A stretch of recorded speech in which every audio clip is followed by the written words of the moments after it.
ओए सानू काजला तिमी मैं हाथ छोड़ा म अरु को पैसा के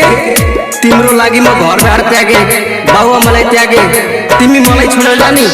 किन यस्तो गरे अनि कान्छी किन यस्तो सरी महेंद्र अब म तिमीसँग आउन सक्दिन डीजे उमेश सुखीपुर बाजा जाने मलाई यसो भन्न जाऊ तर जानु भन्दा अगाडि मैले के भन्न चाहन्छु एकचोटी सुनेर जाऊ नजाऊ सानु तिमी मलाई छाडेर मेरा न एकचोटी मायाको डोरी बाँधेर नजाऊ सानु तिमी मलाई छाडेर हेर न एकचोटी मायाको डोरी बाँधेर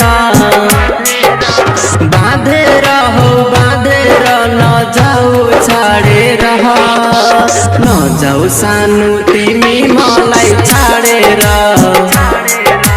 हेर न एकचोटी मायाको डोरी बाँधेर नजाऊ सानु तिमी मलाई छाडेर हेर न एकचोटी मायाको डोरी बाँधेर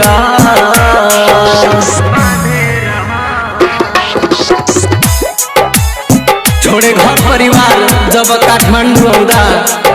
यो जीवन सौंपिदिए जब तिमीलाई पाउँदा छोडे घर परिवार जब काठमाडौँ आउँदा यो जीवन सौंपिदिए जब तिमीलाई पाउँदा तिमी मलाई बिर्सिदिने अरू केटा भेटाउँदा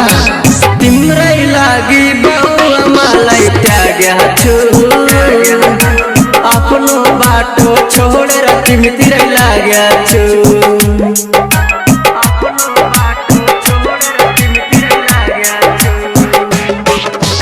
तिम्रै लागि बाउआमालाई त्यागेको छु आफ्नो बाटो छोडेर तिमीतिरै लागेको छु नजाऊ मेरो मुटुमा छुरी हानेर हेर न एकचोटी मायाको डोरी बाँधेर नजाऊ सानु तिमी मलाई छाडेर हेर न एकचोटी मायाको डोरी बाँधेर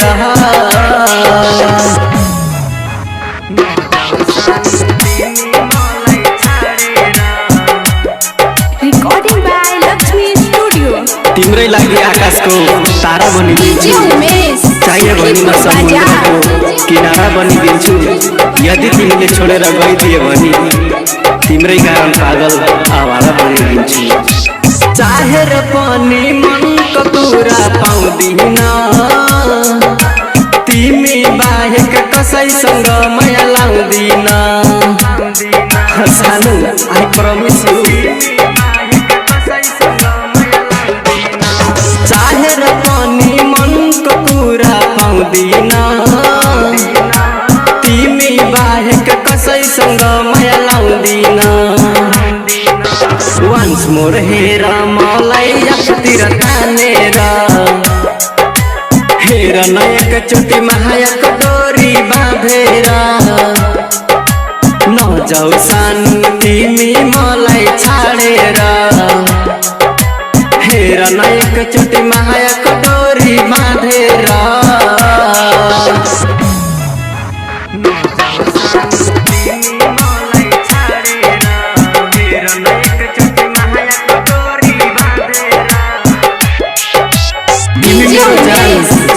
तिमी नै हो जहान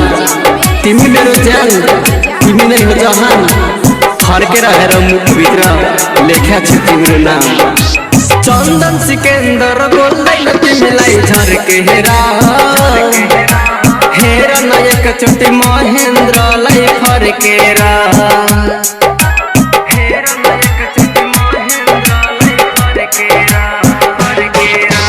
राजु उपेन्द्र बोल्दैन तिमीलाई झर्केर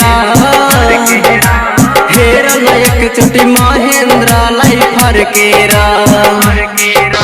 लभ गर मैसँग आफ्नै ठानेर हेर न एकचोटी मायाको डोरी बाँधेर नजाऊ सानु तिमी मलाई छाडेर हेर न एकचोटी मायाको डोरी बांधे रह